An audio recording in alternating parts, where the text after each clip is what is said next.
సచివాలయంలో ముఖ్యమంత్రి కేసీఆర్తో జెన్కో, బీహెచ్ఈఎల్ అధికారులు సమావేశమయ్యారు. ఈ సందర్భంగా మనుగురు, కొత్తగూడెం విద్యుత్ ప్లాంట్ల ఎంఓయూపై చర్చించారు. దక్షిణ కొరియాలోని ఇన్చియాన్ వేదికగా 17వ ఆసియా క్రీడలు జరిగాయి. 17వ ఆసియా క్రీడలు సెప్టెంబర్ 19న ప్రారంభమై అక్టోబర్ 4న ముగిశాయి. 45 దేశాలు 439 విభాగాల్లో పాల్గొన్నాయి. అయితే 17వ ఆసియా క్రీడల్లో చైనా పసిడి పంట పండించింది. ఈ నెల 15న ఆర్బీఐ గవర్నర్ రఘురాం రాజన్ హైదరాబాద్కు రానున్నారు. తెలంగాణ, ఏపీ రాష్ట్రాల సీఎస్లతో రాజన్ వేడివేడిగా సమావేశం కానున్నారు. 16వ తేదీన రాష్ట్ర స్థాయి బ్యాంకర్లతో రాజన్ భేటీ అయ్యే అవకాశం ఉంది. దర్శకుడు శ్రీను వైట్లపై నటుడు ప్రకాష్ రాజ్ మండిపడ్డారు. శ్రీను వైట్ల ఆగడు సినిమాలో తన ఆవేదనను డైలాగ్స్గా వాడుకోవడం బాగాలేదన్నారు. ప్రేక్షకుల మనోభావాలను శ్రీను గాయపరుస్తున్నారని ఆగ్రహం వ్యక్తం చేశారు.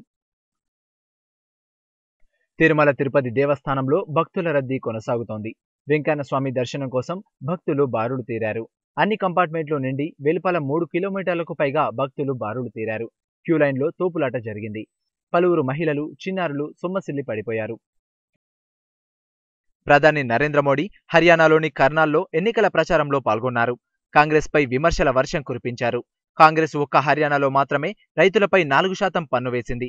హర్యానాలో పండే గోధుమలు, ధాన్యంపై పన్ను ఎందుకు వేయాల్సి వచ్చిందని ఆయన ప్రశ్నించారు. హైదరాబాద్లోని చాంద్రాయణగుట్టలో వారం క్రితం కిడ్నాప్కు గురైన బాలుడు దారుణ హత్యకు గురయ్యాడు. బడంగపేట్లో బాలుడు మృతదేహం లభ్యమైంది. ఈ కేసులో పోలీసులు 3 వ్యక్తులను అదుపులోకి తీసుకున్నారు.